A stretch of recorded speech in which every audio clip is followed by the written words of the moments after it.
आज हम पढ़ेंगे क्रॉप प्रोडक्शन और मैनेजमेंट। तो सबसे पहले मैं बताना चाहूँगी क्रॉप होती क्या चीज़ है ना। तो क्रॉप जब किसी भी प्लांट को हम लार्ज स्केल पे कल्टीवेट करते हैं तो ये चीज़ कहलाती है क्रॉप, ठीक है। अब क्रॉप जो है जैसे कि फॉर एग्जांपल हम कह सकते हैं वीट, पैडी, मेज, राइस, बहुत सारे डिफरेंट क्रॉप्स हम कल्टीवेट करते हैं और वो भी अलग अलग रीजन्स में। लेकिन हर टाइम में पूरे ईयर में सेम सीज़न नहीं होता, तो हम क्या एक जैसी क्रॉप्स कल्टीवेट कर सकते हैं? नहीं। इसलिए क्रॉप्स को कल्टीवेट करने के लिए इसे दो सीज़न में डिवाइड किया गया है। एक होती है खरीफ क्रॉप्स और दूसरी होती है रबी क्रॉप्स। खरीफ क्रॉप्स जो होती है वो सारी रेनी सीजन में कल्टीवेट की जाती है। रेनी सीजन जो होता है हमारा जून टू सितंबर चलता है।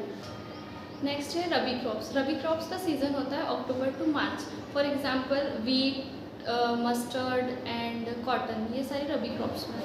क्रॉप प्रोडक्शन की इतनी सी है कहानी। टूटे हुए फल है, गिरा हुआ है पानी, कई न्यूट्रिएंट्स तो आप मिट्टी में दबा चुके हैं, हमें तो पता भी नहीं किसकी है निशानी। तो अब हम बात करते हैं क्रॉप प्रोडक्शन के लिए कुछ स्टेप्स के बारे में जो कि बहुत ही इंपॉर्टेंट है। जैसे हम बाहर मार्केट जाएंगे तो बिल्कुल मेकअप के बिना जा नहीं सकते, उसी टाइप से अगर हमें किसी भी क्रॉप को ग्रो करना है तो उसके लिए सॉइल को प्रिपेयर करना भी उतना ही इसेंशियल होता है। नेक्स्ट स्टेप होता है सोइंग। इसमें बीज को सॉइल के अंदर डाला जाता है, लेकिन इससे पहले एक बहुत ही इंपॉर्टेंट स्टेप है जो कि है बीज की या सीड की क्वालिटी को चेक करना। इसे हम कैसे चेक करेंगे?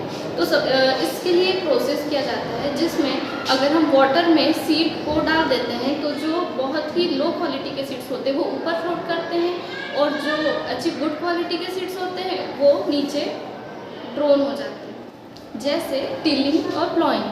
टिलिंग और प्लॉइंग में क्या होता है, जैसे हमारी सॉइल अगर बहुत टाइम से यूज़ हो रही है, उस पर अगेन एंड अगेन हम नेक्स्ट क्रॉप लगाते जा रहे हैं, ठीक है। अब वो सॉइल में बिग क्लम्प्स बन जाते हैं। इन क्लम्प्स को सॉर्ट करके स्मॉल पार्टिकल या पाउडर फॉर्म में कन्वर्ट कर दिया जाता है। इससे सारे न्यूट्रिएंट्स अगेन रूट्स जो है अब्जॉर्ब कर सकते। सोइंग के बाद अब बारी है मिट्टी में कुछ फर्टिलाइज़र और कुछ मैन्योर ऐड करने की। जैसे अगर हमें ग्रो करना है तो हमें भी कुछ न्यूट्रिएंट्स की ज़रूरत होती है ग्रो करने के लिए। उसी टाइप से अगर हमें प्लांट्स को ग्रो करवाना है तो वहाँ सोइंग करने के बाद उन्हें कुछ मैन्योर और फर्टिलाइज़र ऐड करना पड़ता है। अगर हम मैन्योर ऐड कर रहे हैं इट मीन्स कि हम उन्हें कुछ ऑर्गेनिक सब्सटेंस दे रहे हैं जिनसे वो ग्रो कर सके, like the vegetable peels and animal waste, vermi compost, इस टाइप के जितने भी मैन्योर हैं इनसे हम ऑर्गेनिक वे में उस प्लांट को ग्रो करने में हेल्प करते हैं। नेक्स्ट स्टेप है इरिगेशन। जब किसी क्रॉप को हम एक प्रॉपर इंटरवल के बाद पानी देते हैं तो उसे इरिगेशन कहते हैं। अब इरिगेशन की भी दो मेथड है, एक होती है स्प्रिंकलर सिस्टम और एक होता है ड्रिप सिस्टम। स्प्रिंकलर सिस्टम जो है वो अनइवन लैंड्स के लिए इम्पॉर्टेंट है और जो ड्रिप सिस्टम है वो इवन लैंड्स के लिए। चलिए अब हम बात करते हैं हार्वेस्टिंग की। हार्वेस्टिंग क्या होती है?